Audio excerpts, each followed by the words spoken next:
Hi everyone, and welcome, or welcome back if you're a returning visitor.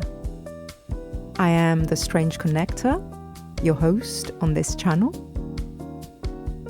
And this video is part one of two videos in which I look at Caran d'Ache's Neoart wax oil pastels.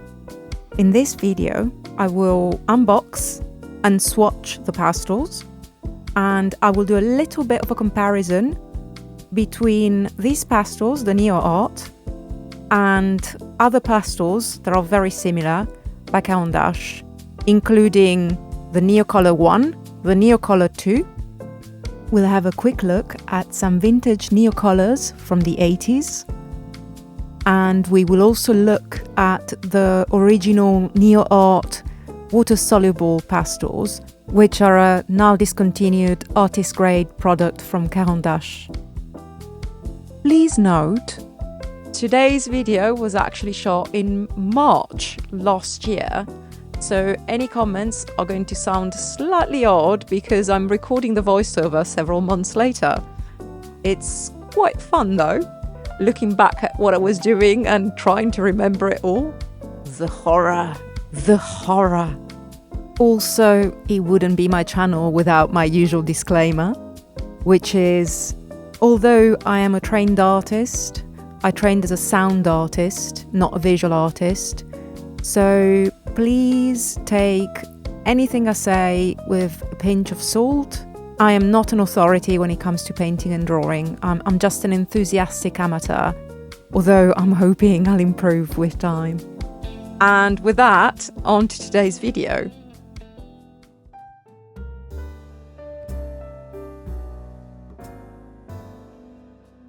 I received the Caran d'Ache Neoart set as a surprise gift from my partner who works in Switzerland. He got them for me before they were even available over here in the UK, or at least before they were affordable to order. So that's how long it's been since I shot this footage. I asked him to bring me the smallest set, and he surprised me with the big box of 48. I could not believe it. I'm so thankful. So this is what the front of the box looks like. These are 100% Lightfast wax oil pastels. And this is the box of 48. There's also smaller boxes, but this is the full set. So these are fully Lightfast pastels. They are 100% certified ASTM D6901. They're water resistant, and the dimensions, according to the back, are 68 by 10 centimeters, just to give you an idea. The label is paper, you can remove it. Light fastness index is LF1 or LF2, and they've got color identification number and name, you can see on here, and there's more information in a variety of languages here on the back. If you want to read it, you can just freeze the video.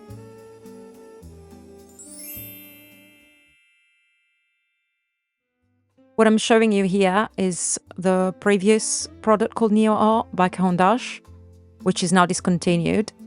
This was kind of a artist grade professional version of the Neocolor II. So it's a water soluble product. It's not ASTM tested in the way that the other Caran d'Ache Neoart, the new one, is. But you can see it's also different. It's chunkier, much chunkier. It's a bigger pastel. It's a chunker.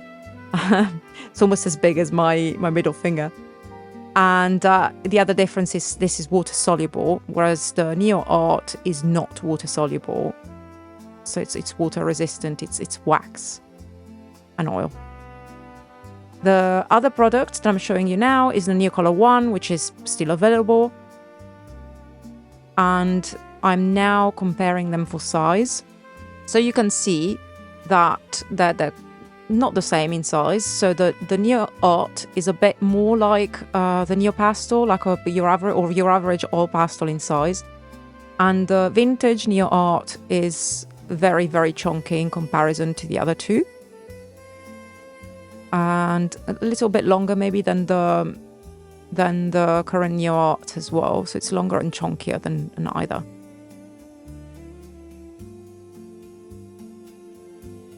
And Oh, I'm showing you here, so it's got information on it, but you probably can't read it.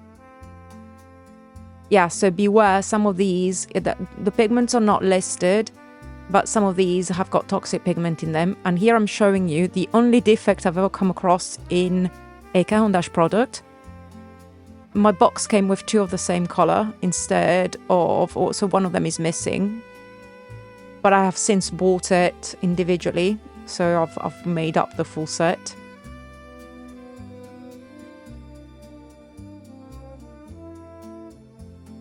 But I never had something like that happen before, and I think it's because this was quite early on, so I bought it really early on. It was 126 Swiss francs. What am I saying? I didn't buy it. My partner bought it for me.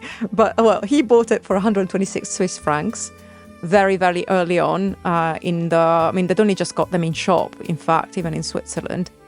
So that's probably why there was a defect. And I went and looked up all the pigment information and I created the swatch sheets for myself, because there's no pigment information in the booklet that comes with the product. So it's got lots of information about it, about the STM rating, how it's done. It's got informations about the wax pastels and this new product. However, what I'm showing you now is that they keep talking about how this wax or pastel thing is a new thing, but it isn't. They used to, in fact, the Neocolor I, the vintage Neocolor ones used to have the nomenclature wax oil pastel on them before. And they do feel like they are a wax oil pastel. So I don't know why that changed, because the new Neocolor is not, it doesn't feel any different from the older Neocolor. But I think they just changed it because they changed the description because they didn't want people to get confused and think that what they were getting wasn't going to be an all pastel, because it's probably like the content of these is more wax. I mean, it's kind of the wax-based, oil-based thing with pencils as well. They all are a combination of both things. It's just which one is the most important. So anyway, so I think that classification wax-based, oil-based is just, they should talk about hardness more than anything, I think. I don't know. Anyway, they don't feel like a really different product at all. And I think the fact that it says wax oil for the Neoart has confused a lot of people, because they expect them to be more like oil pastels rather than similar to the Neocolor. And I think that they're very similar to the Neocolor, the wax oil Neocolor. So here I'm showing you on the new package, I'm trying to find the same color. So I'm holding a vintage Neocolor. This vintage Neocolor I is actually my own from when I was a child. I inherited it from my sister, and I used to use them in school. And so I've had Neocolor products since I was a kid. I had 2 older siblings, much older, and that tin is from the 80s. So they haven't changed much since then.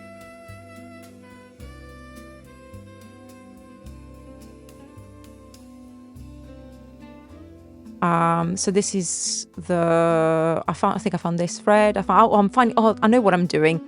I'm trying to find all the same colors in the vintage ones and the new ones, and I'm gonna compare how they feel.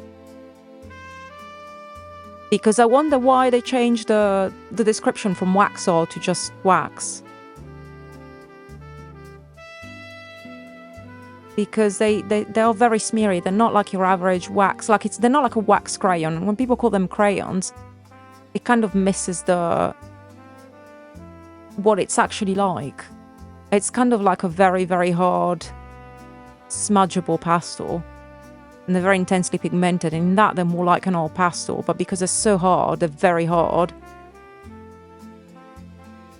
But it's like a Pentel oil pastel is softer, but to me is almost waxier because it doesn't have any pigment in it. I don't know. I'm kind of rambling. So you can see at the bottom it's the older Neocolor, and at the top it's the new one. And I have to be honest, when I use these, I don't see much of a difference at all, and I don't feel much of a difference at all. So, I mean, the product must have changed a little bit over time. And also keep in mind the older ones are very old, so they might have degraded a bit, but they don't really feel different to use.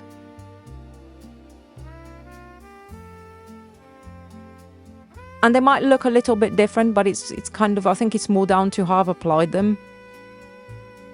I mean, I've tried to kind of apply the same amount of pressure, but it's not going to be exactly the same.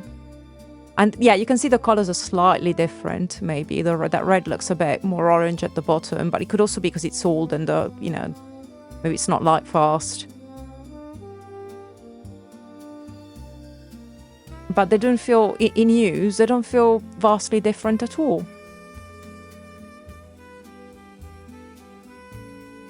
And yeah, so I've got the white. The white is the old one. And you can see it's, well, you can't see it because it's blurry, blur. But it says wax oil. And on the new ones, the yellow one is a new one. It just says wax. There you go. I mean, I don't know why. They feel pretty much the same. They don't look vastly different.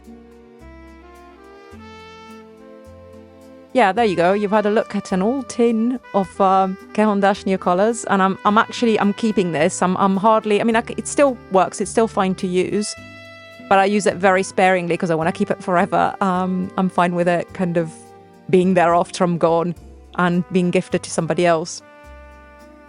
So I contacted Caran when they posted about the Neocolors on their Instagram. I posted a comment, and this is what they replied. Yeah, they replied it's a little bit anodyne, and yeah, I still feel like there's not much of a difference between the older Neocolor and the current Neocolor. Yeah, and I don't understand why the Neoart are advertised as wax oil and the Neocolor aren't, because they're very similar. However, the Neoart maybe are a touch smudgier, but I don't feel that they're like really a completely brand new thing. Like, yeah, I don't know. Anyway, I'll just get on with some swatching.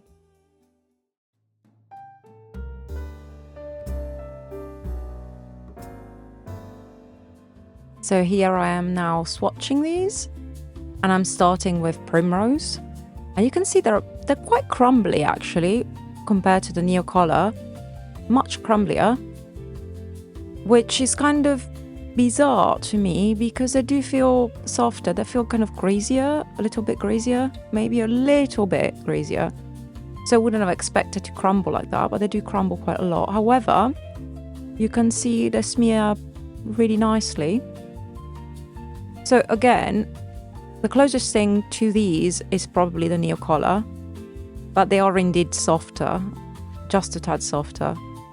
But I wouldn't say that they're in between an oil pastel and a wax pastel. They're waxier than oilier. And here I am swatching this Primrose on black paper to show you what the opacity is like.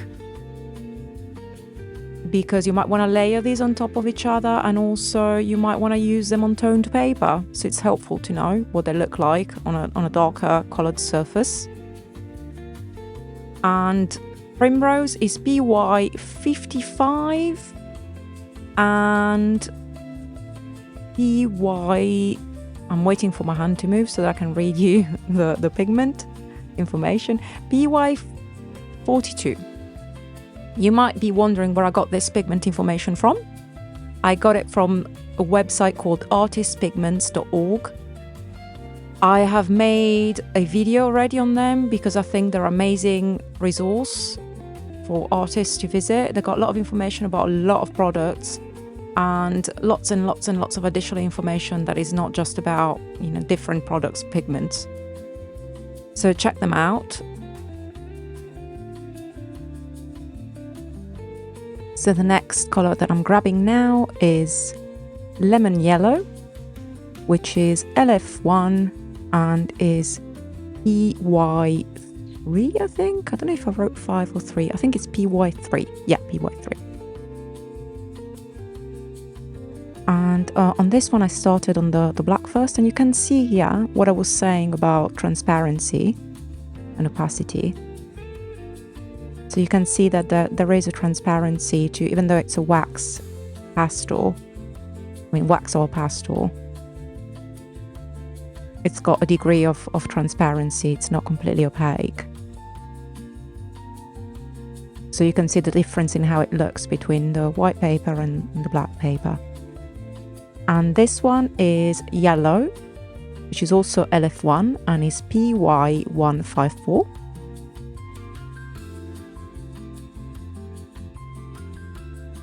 And yeah, when I do that flicking motion with my hand, it's because there are crumbs, so I've noticed it's quite crumbly.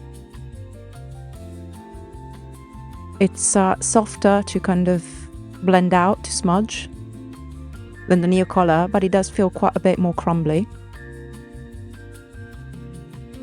And here, same thing, you can see the opacity or transparency level of the pastel. So you can see through to the paper a bit, but just a bit. And this one is Golden Cadmium Yellow Hue, which is LF1 and is PY184. So it's not actual cadmium. So this one is non-toxic. But you'll see later on there will be some toxic ones, and that's not indicated on the packaging, interestingly. This one is orange. And it's LF2 and the pigment is PO62.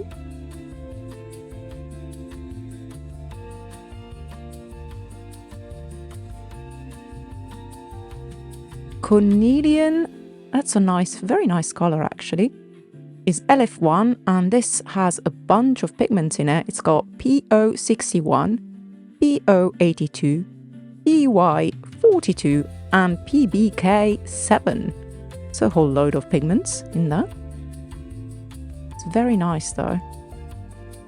Nicer on the white paper though, I would say, than on the black. See, it's not as opaque as expected, so I had to layer it, but you can layer it. And then we've got Scarlet, which is LF2, and the pigment is PR254. And this is also a nice colour. I mean, they're all nice colours. I really love these pastels actually, I have to say.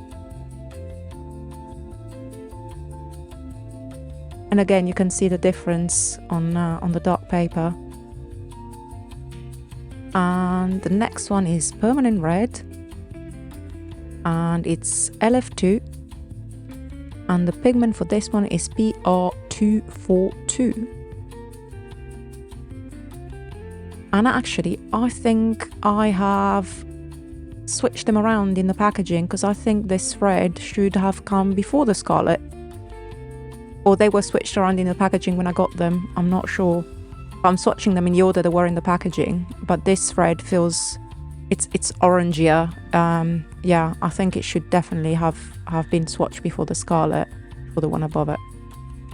Anyway, continuing on. And oh, I made a mistake. I swatched the wrong color.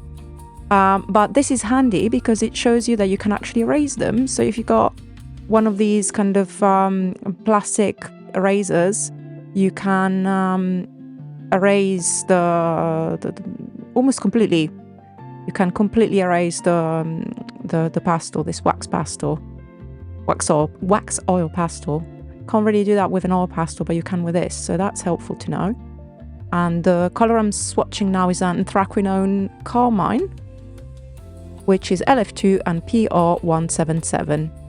And I am useless as usual. And I didn't realise that when I was smudging, because I was making the table vibrate, my lamp was moving forward. And I think I didn't realise until watching the footage at the end. So this is going to keep on happening, and I'm going to try my best to crop things so that you don't see that. And meanwhile, I'm swatching Perylene Brown, which is LF2 and is PR179. I don't know why I'm saying it like that, but I don't know. It's entertaining, I hope. Please tell me if it isn't. Actually don't, because I'll cry. The next one is Purplish Red, which is LF2 and the pigment is PR122 and PR179. And yeah, so it looks quite different on the white paper and on the black paper, as you can see, quite a bit of difference. I really like it on the black paper. And we then have Violet, which is LF2 and is PB15 and PR122. I don't know why I'm getting sillier and sillier. I would say, from watching the difference between the black and the white, it's a good idea to do swatches on both to keep in the box like I've done. But also, if you're going to use any toned paper before doing a full painting, maybe try and swatching the colours to see what the opacity level is. Meanwhile, I'm doing Dark Indigo, which is LF2 and is PB60 and PR254. It's only going to get sillier from now on. I think I have to amuse myself in some way while swatching. And yep. The next one is Night Blue, which is LF2 and a bunch of pigments, a lot of them. Are you ready? PB15, PBK6, PB60 and PB27. And it's almost invisible on the black. That's very interesting. And then we have Ultramarine, which is, and this is very interesting, I've noticed it's got cobalt in it. It's got PB28. So this is actually a heavy metal. It's a toxic pigment. So, and there's no information about it being in the ultramarine. And usually ultramarine is just PB29. So that's quite interesting. And I reckon it's because cobalt is actually quite opaque. So they probably picked cobalt to kind of like boost the opacity. I mean, that's my theory. However, be mindful that there is a toxic pigment, so don't give this to children. And a lot of the blues, in fact, have cobalt in them. I really like cobalt, and yeah, but if you're worried, maybe wear a barrier cream. Maybe wear a barrier cream or gloves when using these. And the next one is Ice Blue, which is also a very nice color. It's LF2 and the pigment is PB16. What a nice color. They're all nice colors. I like every color. I just really like oil and wax pastels a lot. I really, really like them. And here I'm just cleaning things up a bit, but it's useful again because you can see they actually erase. And I'm going in with Dark Phthalo Green, which is LF1 and has a lot of pigments. It's PBK6, PB15, PY3 and PY74. And they all seem to have a similar level of smudginess, so they're very consistent, as you would expect from a Caran d'Ache product. So they're very, very consistent. There is no major difference between each pastel. And that's no different for the Dark English Green, which is LF1 and PBK9 and PG7. And yep, watch me vibrate the entire table. Seriously, like I'm making everything vibrate. Look at me go. And the next one is Cobalt Green, which is PG50 and PY3, which is what was that? PG50 and PY3. So again, toxic pigment, but very nice pigment. Look at it. Isn't it stunning? What a nice color on both the black paper and on the white paper. So yeah, I really enjoy that one. And then we have Gross Green, LF2, which is PG7, PY3 and PY1. And it's not as opaque, I reckon.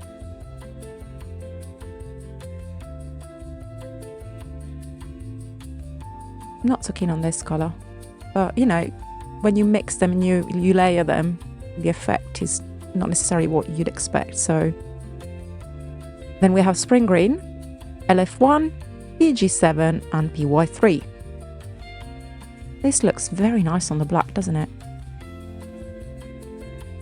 And then we have this lovely muted moss green, which is LF2 and has 3 pigments, PBK6, PB60 and PY3. I hope you're entertained. And smudge, smudge, smudge, smudge, smudge.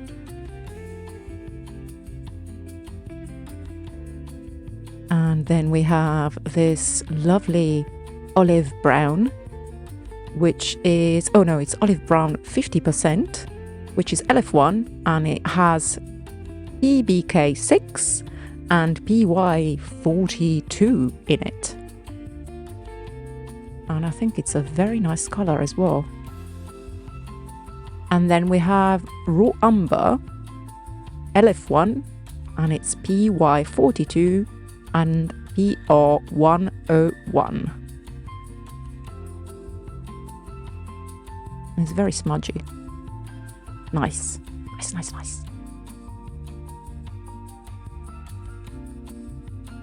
So when I say very smudgy, I don't mean like an oil pastel, but you can see it's smudging.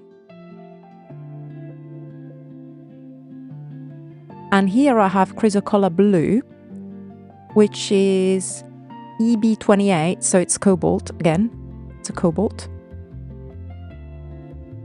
And just so you know, this is where I noticed that I had duplicates. So for the first time ever, I have been sent it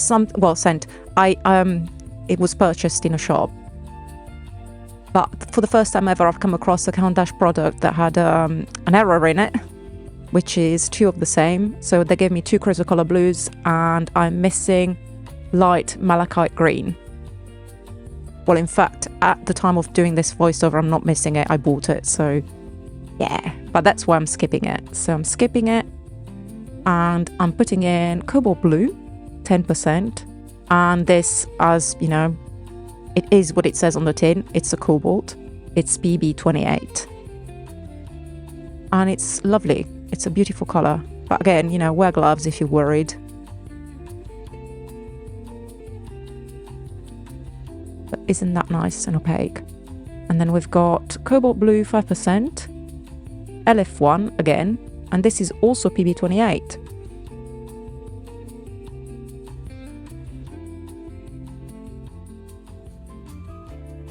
And again, same thing, very opaque, very nice. In fact, I think the most opaque pigments are, if you look at it, maybe the cobalts. And then this one is Manganese Violet, PV16.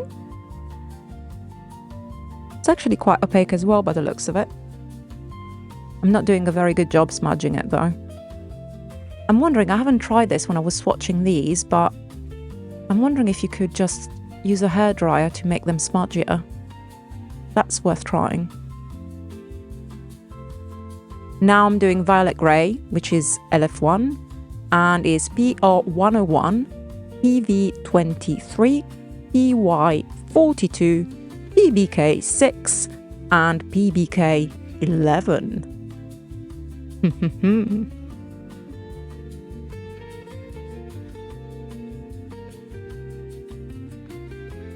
That's an interesting colour as well. It's got kind of a muted, some muted pinkish, isn't it?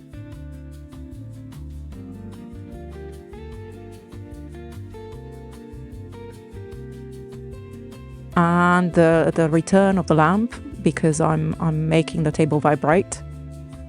So it's one of those daylight lamps that kind of bifurcates. So you either see the top or the bottom of the lamp, depending on which way it's moving. And now I am swatching off the page. I am swatching off the page violet. No, I'm not swatching violet pink. I've done violet pink. I'm swatching burnt ochre 10%, which is PR101 and PY42.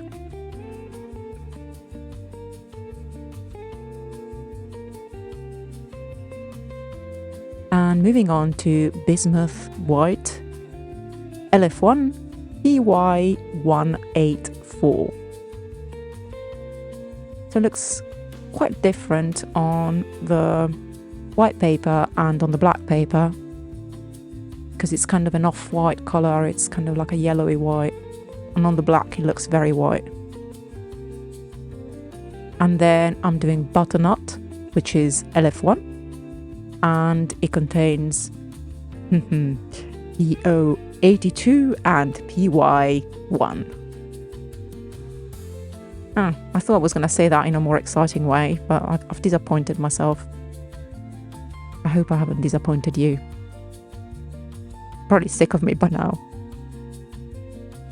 And then we've got Herculaneum Red, which is LF1, PR179, PR168, and PR112. Oh, and PY42. I almost forgot that one. And yeah, the lamp is coming back. Yep, the lamp is coming back. The lamp is back. Hello, lamp. Yep, hello. Yep. Making a very nice appearance, cameo. An unpaid appearance. Well, I'm unpaid as well, so none of us is making any money out of this lamp. I'm sorry. So I'm just going to swatch burnt ochre instead. And it's LF1, PR101 and PY42.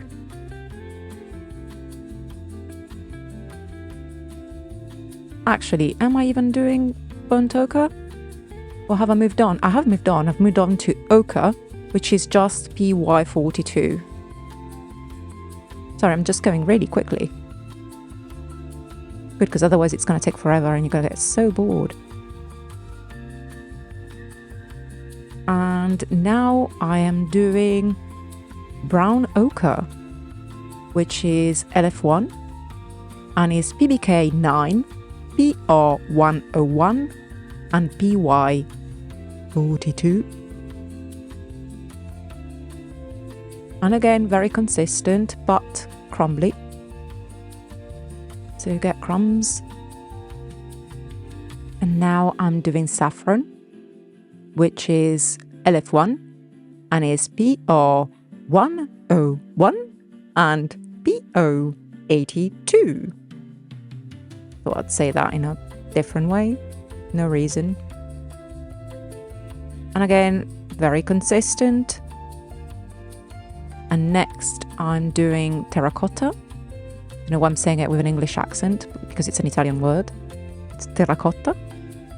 And it's LF1, PR101 and PO82. And again, very consistent, very smudgy. And then we've got russet, which is LF2, PR188, PR101 and PY42. And moving on to burnt sienna, which is LF2 and is PR101 and PBK6.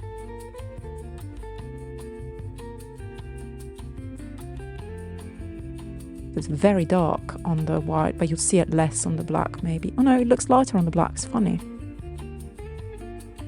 And then sepia, almost invisible on the black, which is PBK6, PR101, PY42 and PBK11.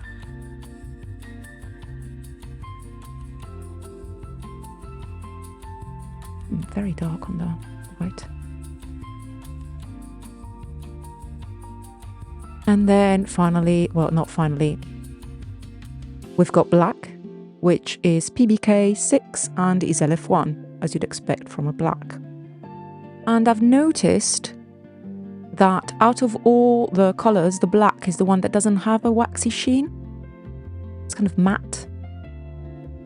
And the slate grey is LF1. And the pigment, I forgot to write down the pigment on the white sheet. Why did I forget to write down the pigment? What is the pigment? I don't know. Mystery pigment. That's what it is. I will leave a comment at the bottom to let you know what the pigment is.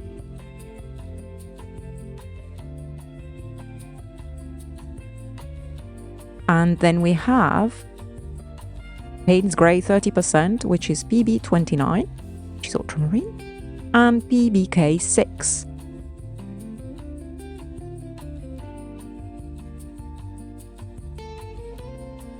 And finally for the greys, we've got Silver Grey, which is LF1 and is PW6, PBK6 and PB15.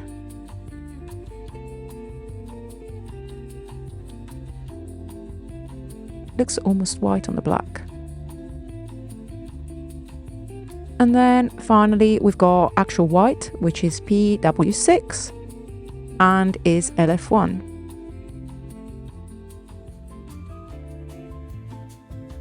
Yeah, very consistent. And yeah, so that's it. And that's the one that's missing, which is the light malachite green. And here you can see them all. You can see what they look like on the white paper. I don't know if you can see what I see in terms of the black having a kind of opacity compared to the others. The others all kind of look waxy. They have a bit of a waxy sheen.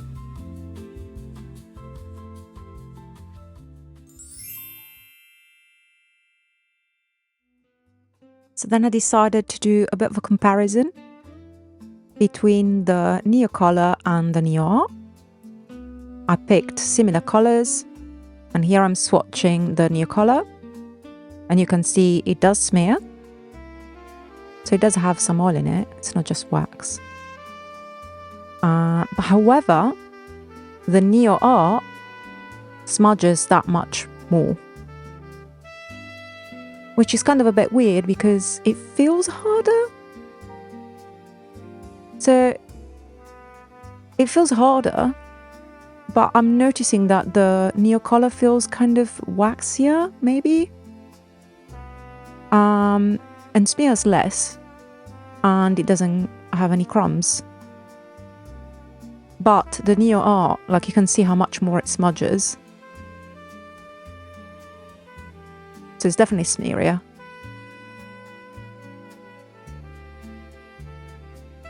So then I got curious and I decided to compare these to the old Neoart, the ones that are water soluble. And immediately I can feel that they're harder, definitely harder, and less smudgy, and they're not crumbly at all as well. And the new Neoart are crumblier, softer and smudgier. So they're definitely, they feel very different. So I got a bit curious because the old Neoart feel a bit like the Neocolor, maybe? The Neocolor II. So I did a comparison with the Neocolor, and they're definitely smearier, but they are similar in hardness to a Neocolor I. So then I decided to compare them to the Neocolor II.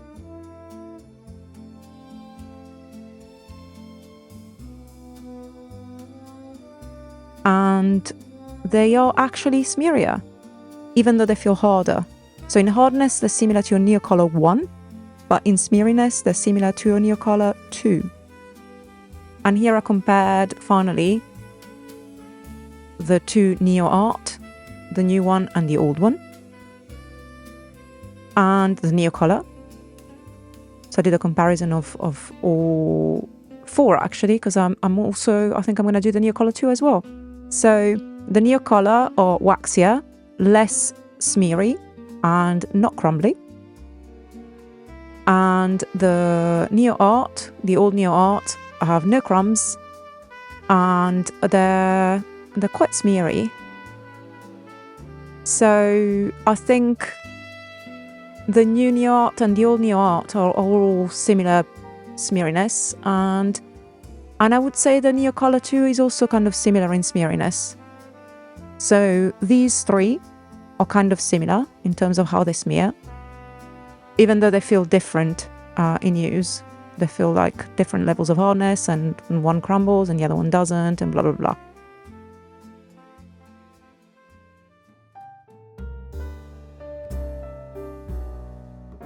So this has been part 1 of my 2-parter video in which I look at Caran d'Ache's Neoart Wax Oil Pastels.